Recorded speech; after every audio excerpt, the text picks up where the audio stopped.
Hello everybody! Pencil and sharpener and a book of Bach means that we have another practicing session. We're diving into the last Sinfonia here in this session, where I'm going to share with you my process of really the beginning of practicing this piece, so making fingerings. I'm actually reshooting the introduction to this video because a lot of technical issues happened, which is not very normal to happen. So I want to have a quite simple setup. The sound quality should be decent, the image quality should be decent. These practicing sessions will not be as polished as the finished video, so to say, which allows me to share the process with you, because the technical circumstances, so to say, they shouldn't be the dominant part of the practicing session after all. But here's things went wrong in a weird way. I forgot to turn on the autofocus of my main camera, which will give you a little bit of a blurred image quality of the main frame, which is not a bad thing because I will reduce the size of it.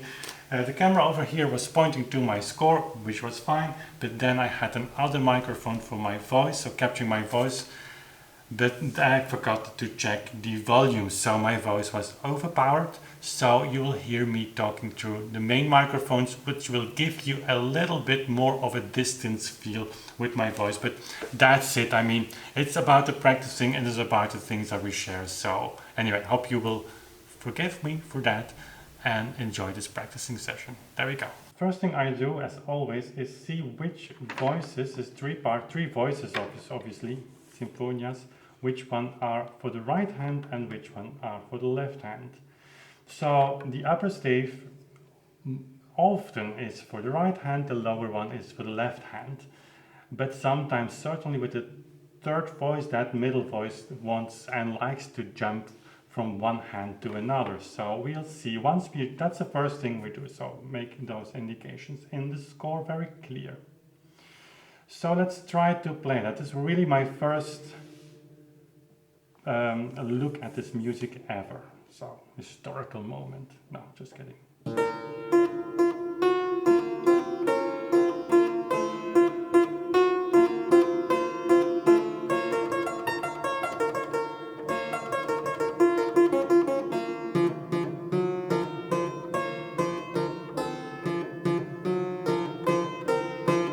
Okay, that is quite advanced for Bach.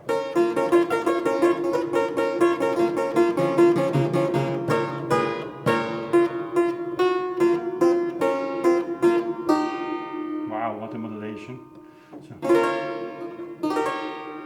that's quite a shock.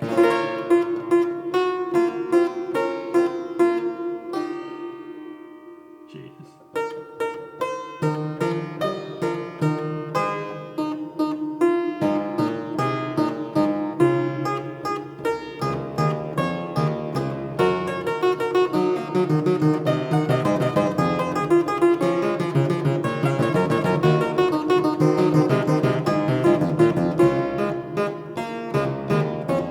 Stupid page turn, I would say.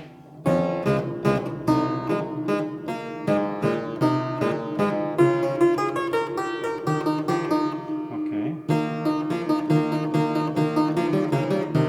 Obviously this is going to be in the right, and it's interesting how it's written. I don't know in the manuscripts.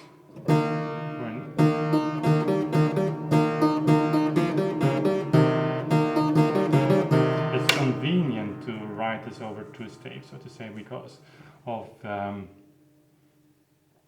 the notes fitting into the G clef and the bass clef, but otherwise, well, that's not so important.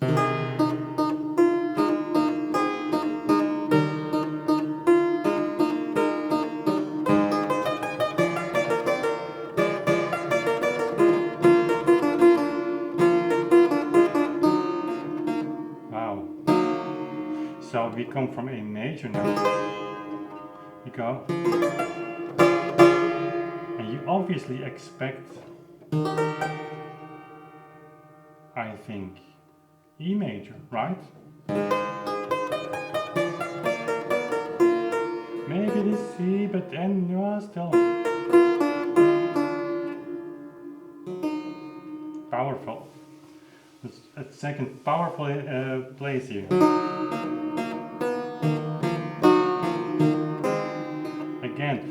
similar modulation as he did here. Somehow this opens your heart.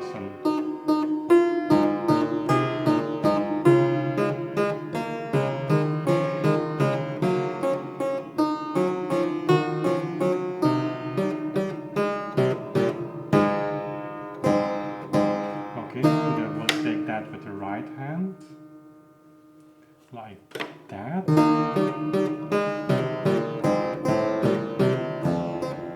Wow, also here.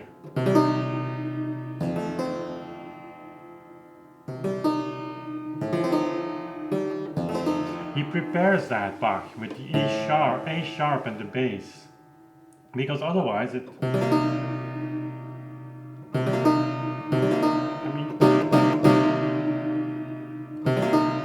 I would not know the name of this chord in jazz music, but that's used there.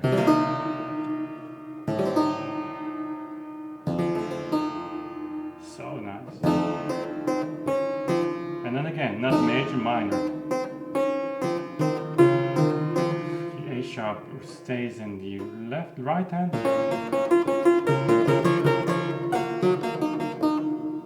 Crossing of the hands.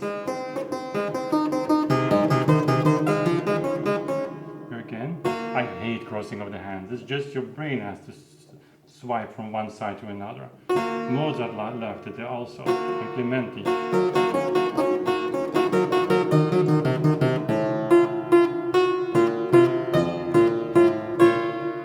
Here, the left hand. On a Saxon clavichord or clavier, or Viennese piano, like that, the octave width is the same. You could do it with the right hand, but it's not so convenient. But the division between two hands of one motive, I don't like very much. But that's probably the best solution here. And it might be also something that Bach wanted to train, so to say, because it are exercises.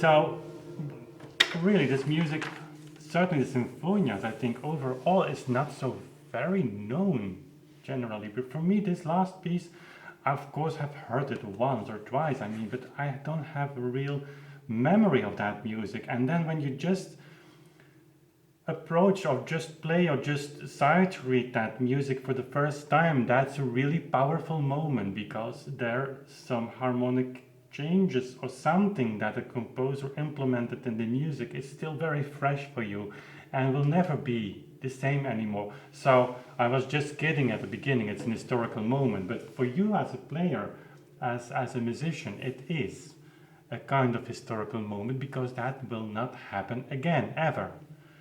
The same way that we or I shared this experience with you for this, with these harmonic changes, that was now and it's over, because I know for the rest of my life that it will come there. So also be aware of that, I think. The fingering, I don't think it's very hard. I was expecting more of a complicated situation, since it's B minor, and so B minor leads to F sharp major, obviously, which is the dominant chord in B minor, and there you have you playing fully on the upper keys, which on its own is not a problem in historical keyboards, because you can just go with full hand in the right position, so in the old position on the upper keys, which leads to a perfect touch with the instrument. On clavichord it's harder though, because some notes you will approach, you will depress a little bit further to the back. You see? That's hard. You hear the sound quality is just, and I'm trying to miss the note, but it's so hard for me because my ear corrects automatically my touch. Here it is. So that's what happens. So if I just shut down my ear, you have this, and now I listen, and you correct automatically.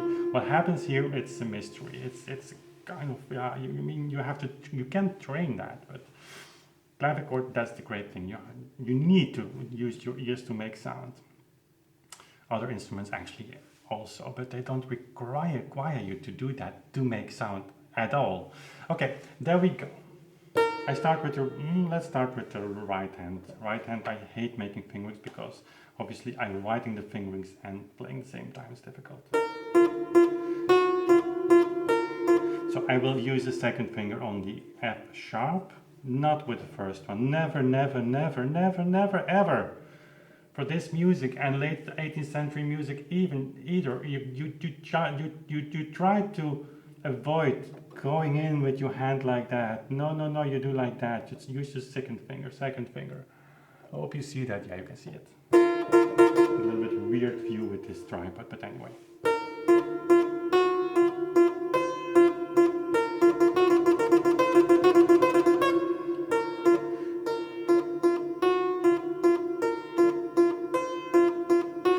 I just keep my second finger there and it works fine. So you just have to turn a little bit with your wrist towards the C sharp. On the clavichord it's impossible to reach the C sharp like this. You have no ability to make sound. You need to have this system in place where you have one line. And looking at my camera there, I could have, well, now it's not possible to give you the view on top of my hands and the score. We would have to use 3 cameras, would be complicated, but I think you can see that. Just turn a little bit. In my course on basic keyboard techniques, this is discussed a lot. This is really key to a lot.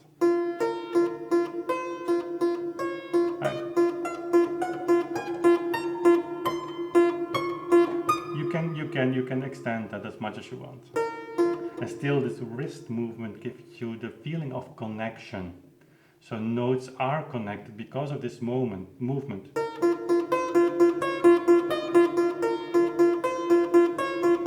You see, it's just a little bit more time, that's the thing.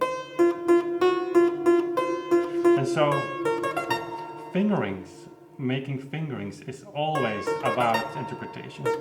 It's all about choices. So never, ever, ever, ever leave your fingerings to luck and accident or habit. If you're a really experienced player, you have developed, of course, a certain style. But if you don't apply a certain system in fingerings, like for instance, well, that's up for discussion. So I was just thinking how to end this. Somewhere you have to reposition your hand.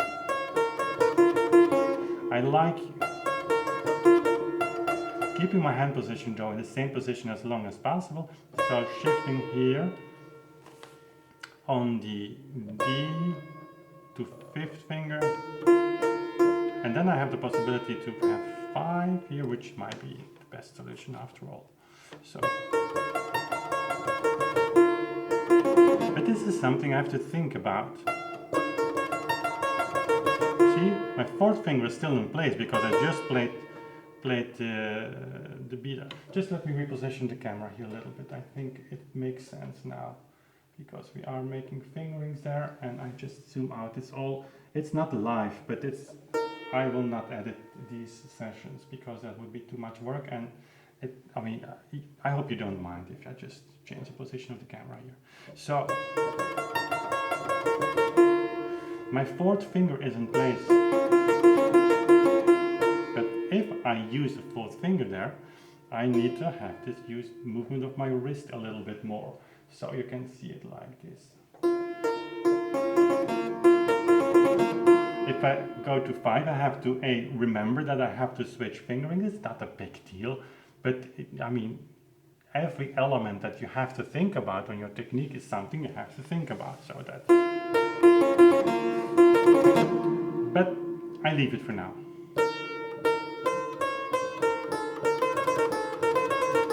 I could start with the third finger here. It's a little bit difficult with the C sharp here, but also there, we'll see. Then, don't play this F sharp with your first finger, never. It doesn't work on the clavichord, and if it doesn't work on the clavichord, it's not meant to be like that. And if you play it on a harpsichord, or even on a piano, your sound will be better just if you depress the key from at the front side. But then comes the problem. What are we going to do? We have to use a first finger here. So I'm not saying never use your first finger here, but try to avoid it. There are places where you never really would do it here. I don't think you would do it there.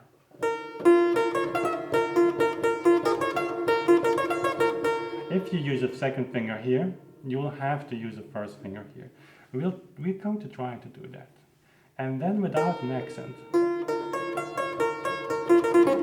Here you can use 5, 4, 2, 5, 2. I'm normally.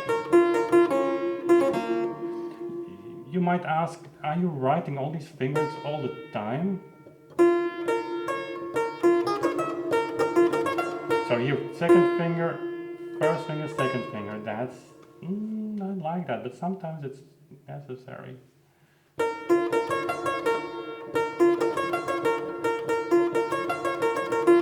Really see this as technical exercises. Of course, there were examples of composition as well, but in the first place, I think they were just technical exercises. So it's a problem, quote unquote, that we need to solve. So writing all these fingers all the time.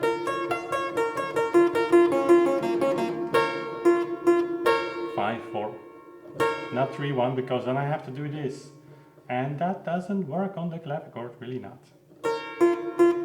I see that a lot, really. And I mean, this sounds just so much better. See, it's not possible. And again, if it's not possible on the clavichord, therefore you all should play the clavichord. Of course you have to, if you play Bach. Even if your preferred instrument is a Steinway big concert, grand piano, that doesn't matter. You know, Andras Schiff, one of the greatest Bach players on piano, has 2 clavichords. Probably because of this reason. I would love to talk with him one day. I don't know if he goes so far in making these fingerings like this, but because making fingerings, again, that's something today often is hard for a professional musician. It's not always necessary because you know how to play. No, that's not true. Because if you want to play it, I mean, it's a part of coming close to Bach's ideas and also making fingerings in the way I'm doing now from this perspective. Basically, that's the system I learned with Jacques van Ootmessen. He was really hard on making fingerings. For Sweelinck, we had the type of fingering. Then we went to Boekstode. By the way, Boekstode is supporting my Bach book here. Then these things changed with the first finger already in Boekstode's time, of course. Immanuel Bach exaggerates a little bit in the importance of his father there. He had, of course, his ideas in the North Germany, Lüneburg, and when he went to Lübeck. But anyway, so then you go to later music. Mendelssohn is still not with a lot of finger substitutions in Jacques' idea of pedal playing, not with the only with the toes.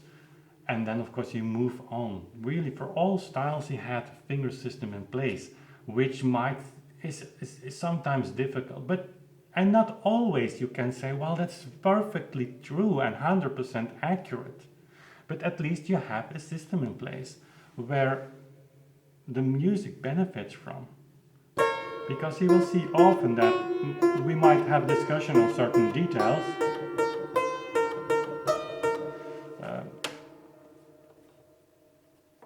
I should make some fingerings also.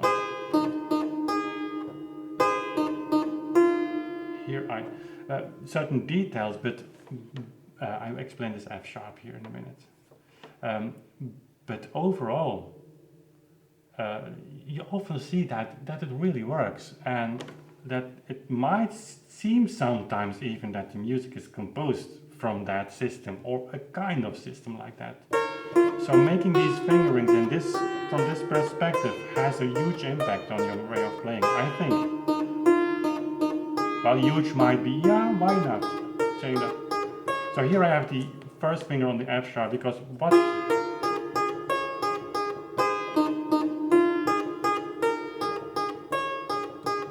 Yeah, well, it's possible, but let's be a little bit harder on ourselves here.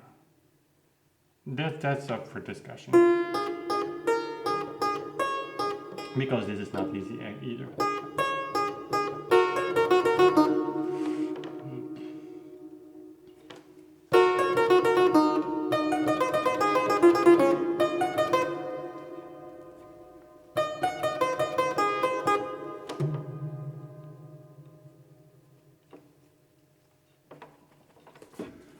So every good pencil has an eraser if you want to make fingerings.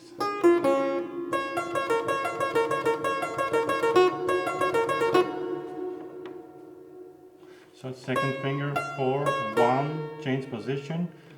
What I prefer is just having the 4th finger. Some people will prefer the 5th finger to have really the perfect triad here. But I don't like to jump that much. So just go to 4, and then again 4, 2, 1, 5, 3, 2, and then 4.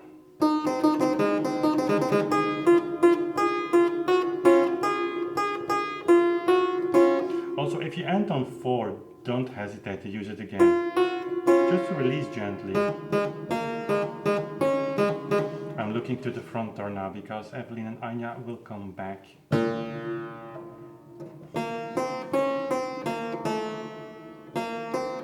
In a few minutes, but I don't know when exactly. So let's just finish the left hand here. So just 3rd finger.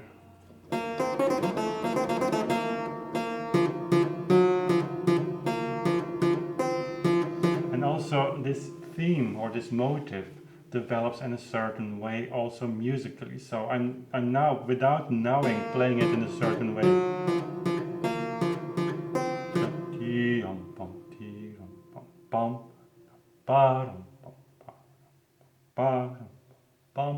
Don't know if that's right at the end. Right, quote unquote, of course.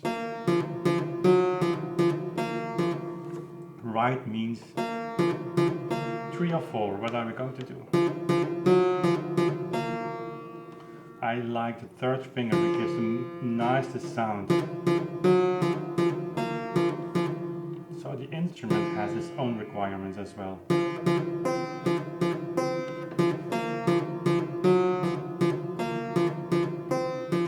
Here you can make it 1st finger to the finger because it doesn't affect here. But then I end with 4, and I would say even going to 5 here. And this is not so easy on clavichord. So right means bringing things in balance. If we apply a tempo research element like metronome numbers, that's another thing, of course. Because then you insert a certain element of interpretation that's not necessarily yours into this mix of everything, from fingering to accentuation to phrasings to you name it, timing. That all these elements need to adjust to that one remote element of not your necessarily own tempo, so to say. But that's not what I'm talking about when I say right tempo. Right tempo now means to have everything fit and make it work, a unity. And this is the basic fingerings. Okay, there we go. What are we going to do here in B minor?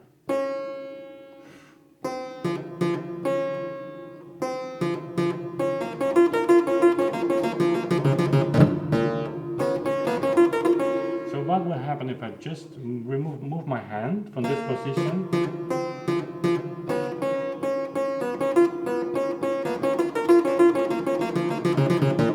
You don't see it very well. I can just change the camera position here a little bit, like this. And we are playing over here. So you see how hard it is to film all of this in detail.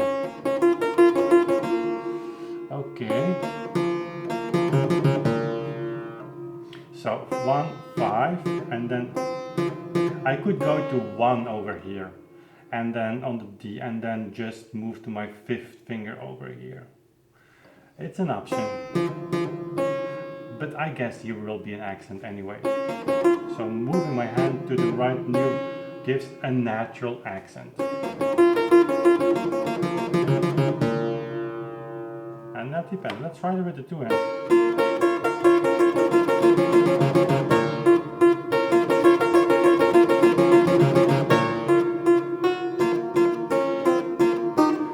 Oh wow, it's such a nice... That was a shock. Thank you, Bach.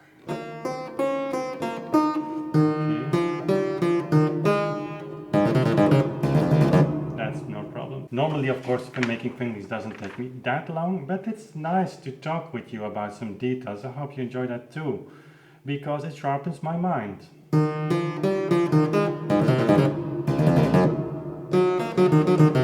So here, second finger, change my hand position here, again here, but I leave my fingers over here, 2, 4, 5. That's the swelling position. Oh, you don't see that like this. So just do it 1 octave higher. Okay, you can see that.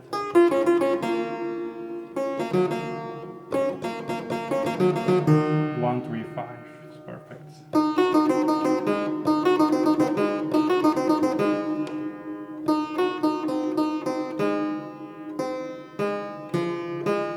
So if you go later in time. Let's see how we're going to do this now. Maybe put the book in the middle. If you go later in time, in 19th century, maybe even 18th centuries, something like that. Just put the camera a little bit more distance. I could have zoomed out as well. Refocus. So you have your right hand, left hand. Okay. So if you go just a little bit later in time, you see how difficult this is. I would need scores like this. Then you see in Czerny's time that he is changing the hand position more.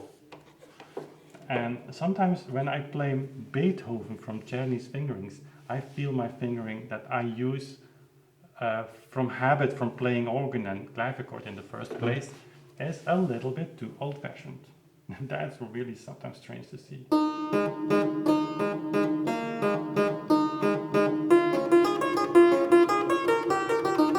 Okay, let's just continue making these fingers. 5, 4, 2. I would still go to 4, 2, and then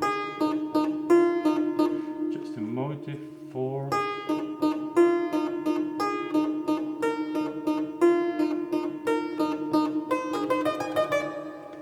I certainly need 30-second notes.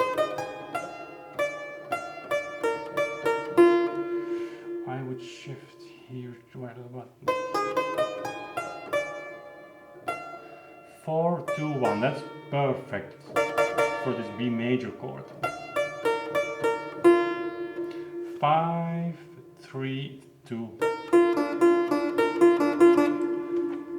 4, and then. Yeah, I would take 4th finger here, because you have 3. Your hand will be a little bit out of balance to reach the B. It's all minor details, but all these details, again, if you just can change it, now you are in your laboratory. And you need an accent. It's the end of the last phrase, but it's the beginning of a new motive in the left and the middle voice. So let's so nicely see. It's like a totally fresh beginning.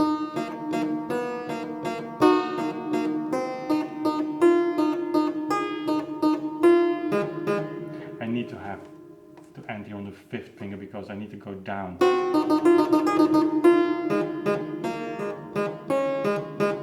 Also here from 1st finger to 1st finger, don't hesitate to do that. That principle you see even if you go to Hummel's piano method 18, is it 38 or 28? Anyway, around the 30s, in the 19th century. That's a very classical principle, just shift your movement. Hand position still was early 19th century. It changed, but it's, of course it came from the 18th century. Left hand here. So if you want to play, that's my...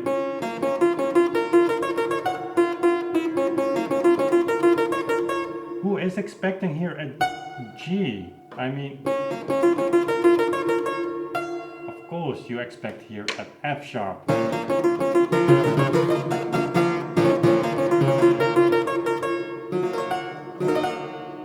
Great. So,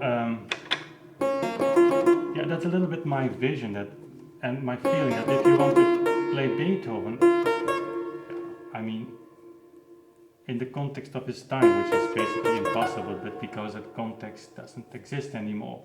And then you need to at least study, if not really absorb, these principles from Bach's fingerings,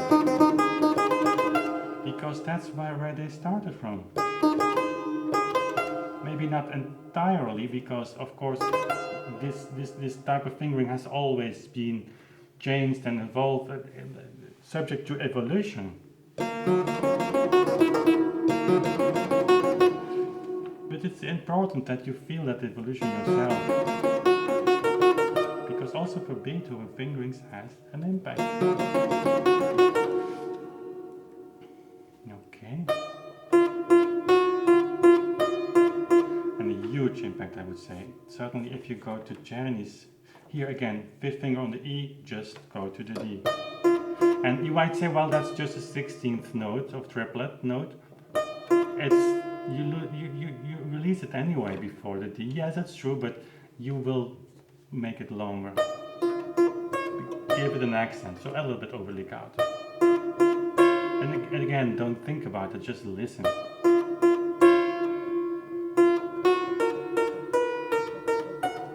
First finger, second finger. 2, 4. Well then. 1, 5. 5, 1 actually. Again here, 1, 2, 4. 5, 4, 2, 5. I can just remain my hand position here and then play this with 1, 3. 3, 1.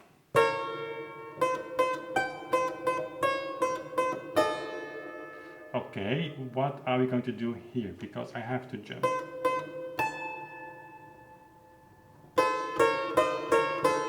Again, a minor detail, but why not just thinking about it, about finding the best solution? I would say here 4, 1. So shifting or turning your wrist, which is from a definition standpoint not done, but you have to do that. Bach, of course, is not teaching here the standard. He's also teaching a little bit more advanced, and of course in our eyes this is so ridiculous to state this as an exception, but yeah, we play Rachmaninoff concerto. That was not available in that time.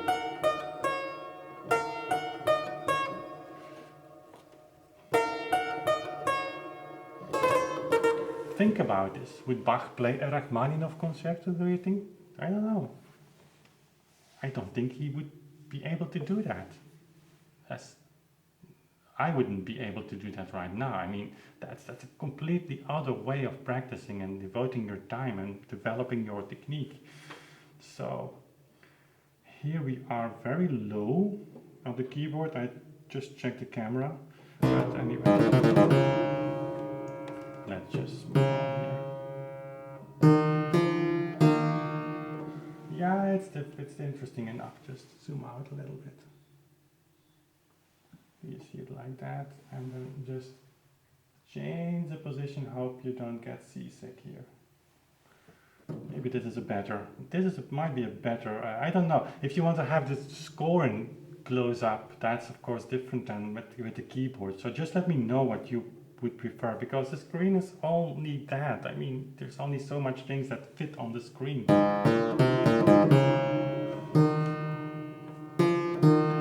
And these practicing sessions like this.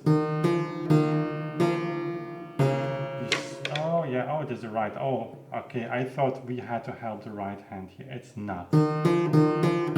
That's good. And these practicing sessions, I love to share them with you. But it's only possible when the setup doesn't require a lot of time. And only thing I have to do now is just take all the footage I made. It's one here, tick tick. One microphone for my voice. That's one file. That's another file. That's another file here, and the microphones. Just put it on my computer, paste it underneath each other, let the video render, and upload it to YouTube. Basically, that's not so a lot of work. So it's not very polished in terms of production. Here is difficult. Fourth finger, okay. Second finger, still okay. A little bit of tension here. We open the hand. You could say, well, that's a normal thing. No, again, that's not normal. It might be necessary, but it takes you outside the most natural hand position. You can do that, but then you have no other option. It is not so. Also here, second finger to avoid here. Never do this. So one octave higher. C sharp, B. Don't do that. Just start with your second finger. And you can make a jump here with your wrist. Okay.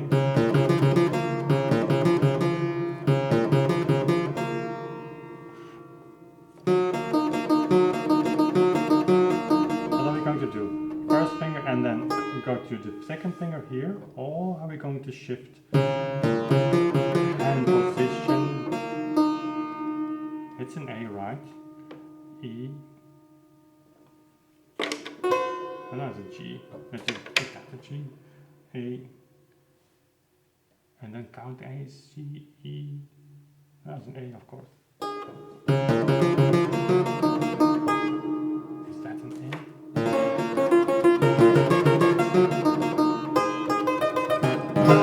Yeah, okay. So these high notes, I don't know with you, I always have to count to be sure. And I do it in Dutch, of course, much easier. La, do, mi, so, yeah, okay.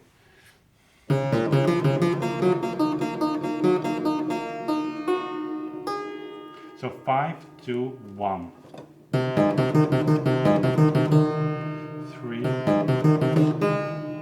1, 5. Hey, that's difficult. I mean, not to play, but to make a finger with it assistant. So second finger on the. Again, you open your hand here a little bit. Be aware of that. 4, 2, 1.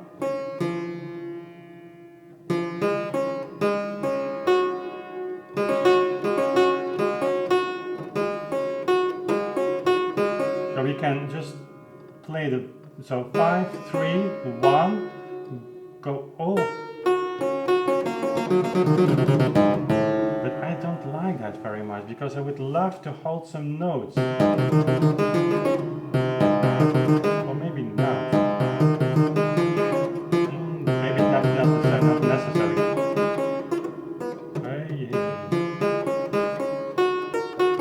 Yeah, let's just do that like a piano player here. Fourth finger, 1, 1, 2, 4, 1, 2, 4, 1, 2, 4, 1, 2, 4. Hey. That's nice. Okay. Oh, I have to help the right hand here. So, fifth finger. You see why it's important to have this figured out before. Then the last chain here. 4, 5, 4, 2, 1, 2, 4, 1, 2, not 4, 2, 1. Maybe have 4, 2 again to make sure that your hand is moving in the right direction already. To position the G. Great. E sharp. Third finger. Here you can take a 1, 2, or whatever you want. So, okay, let's just finish this session by playing it very slowly, and then when we do another session live or recorded, I will go through this Sinfonia number 15 and number 14 again to see, because that one we made a few weeks ago, or last week, or forget about time now. Anyway, and then the Sinfonias and Inventions are ready for practicing actually. Okay, let's see what we make of it thanks to our fingering. So now that's a difficult moment, because if you now are going to play, make sure, that you play your fingering. So I have to read the notes, which are still new. Also for me, my eyes are not used to read these notes yet. It takes a few days. Sometimes a week is more complicated, but now you have to read your fingerings on top of that. So make sure you play it as slow as you need. You have to make sure to process all this information up front. So knowing what you're going to play, not on the edge of playing, deciding and reading what notes and what fingerings you have to play. That's way too intense for your brain. Give your head a little bit of room here by just playing as slow as it. I mean, now we play slow, but I'm thinking really fast. I'm reading everything up front. And the great thing about this is if you install this process of reading what's coming in a very relaxed way, because I'm not solving problems now. I'm just reading the notes that are coming and I will have to play in a fraction of a second. But a fraction of a second when you are relaxed is a giant amount of time here. So once you are finished with practicing and you play this in front of your friends or in front of a concert or an audience, doesn't matter. That original reflection that we are practicing right now will still be there. It will not be a fraction of a second, or it will maybe a tenth of a second that you only have available then. But for your brain, a tenth of a second is an eternity if you allow it to use that time. So we're practicing also right now a situation where at the end, when we play the piece, still there are some basic principles installed that will function then. And if people ask sometimes, how do you manage to upload so much music? It's because of this practicing. And it's great when we do it together, whether it's live or just by recording, because it forces me to apply that system really well, which sometimes I don't do as I should, but don't tell anyone. I'm reading the B, F sharp, the A sharp, C sharp, G. And now, not at all stressed. I missed one note, so there's something wrong.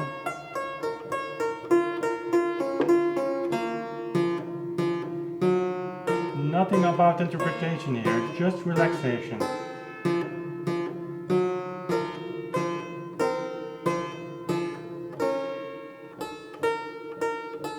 Third finger here, maybe fifth finger. So I have to slow down, I will do that. So here we have 2 jumps now. It sounds ridiculous if you hear me speaking about this, preparing this jump so consciously.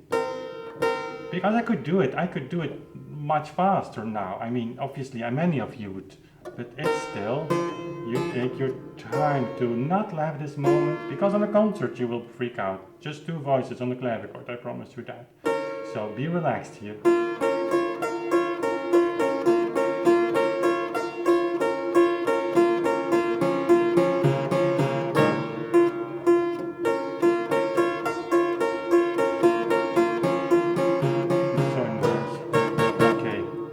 When you have to make a jump.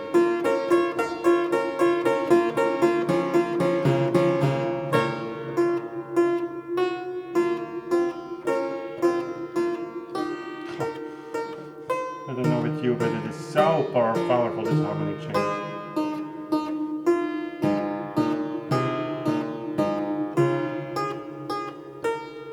I'm checking if the car is already there. It doesn't matter if they come, so that I can warn you.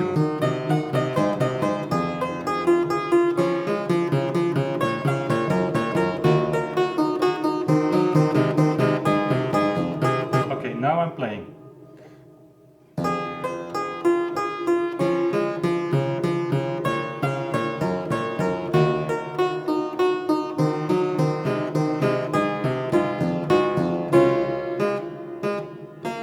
Now again here.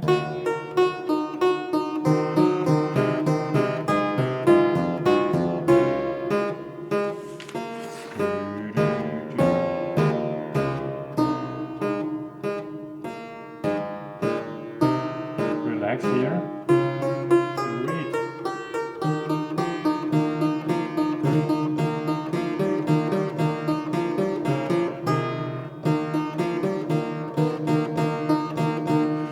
Third finger perhaps here.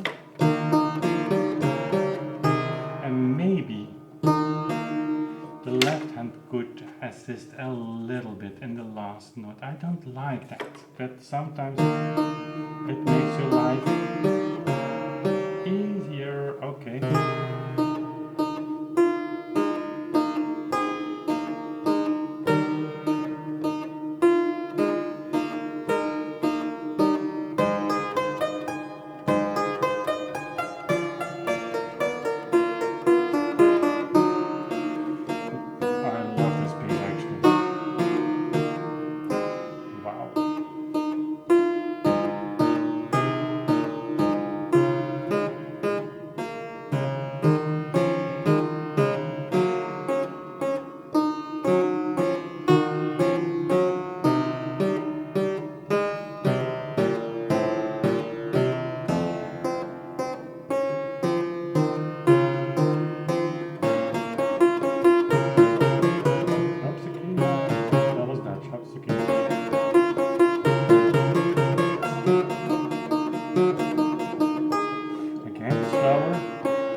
Something you have to practice really carefully. But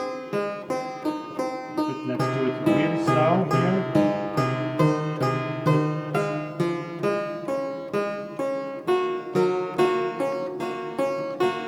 And straight on the clavichord.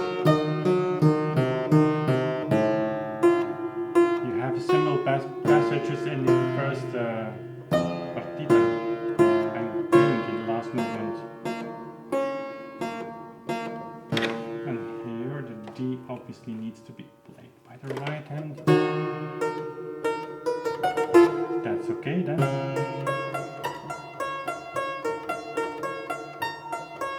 this I missed that note because I didn't turn my wrist far enough.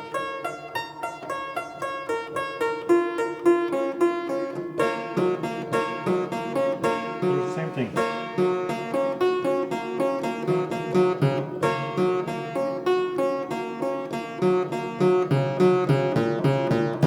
Very firm. So pom pom pom pom pom pom pom pom.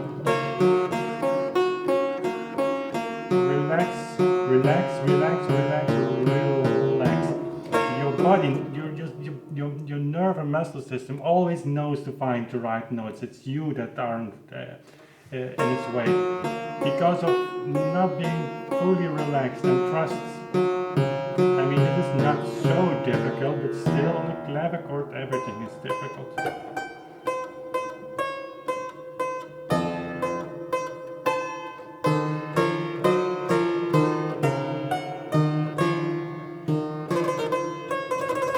Need to think about this drill.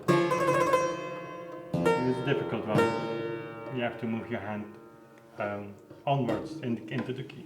Okay, so that is normally, it takes me about 20, 25, 30 minutes to go through a piece like this. It's not really complicated regarding fingerings. It's not like a complex fugue, but still I hope that I could show you that somehow, even for a piece like this, and certainly in B minor, but for every piece of Bach, and actually every piece of music, making fingerings is not only beneficial to your way of practicing. You will speed up your practicing, reduce your practicing time really by a lot when you do that, but that it has a musical implication as well. You need to start thinking about how to play this piece from the beginning on, and it's like you open this piece and you really dive into the microscopic structure there, and you are working with that.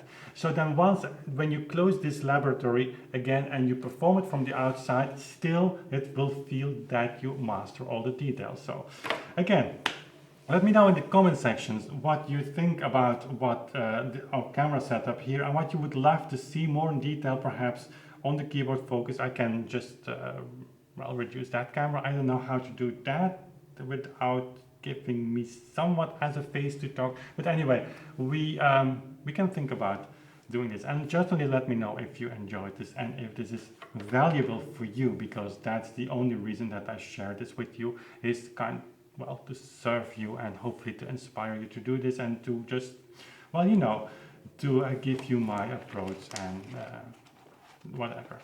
So if you did like the episode, give it a thumbs up. It's important for YouTube to share all these things. I mean, that's social blah blah blah, I would say, but it's important.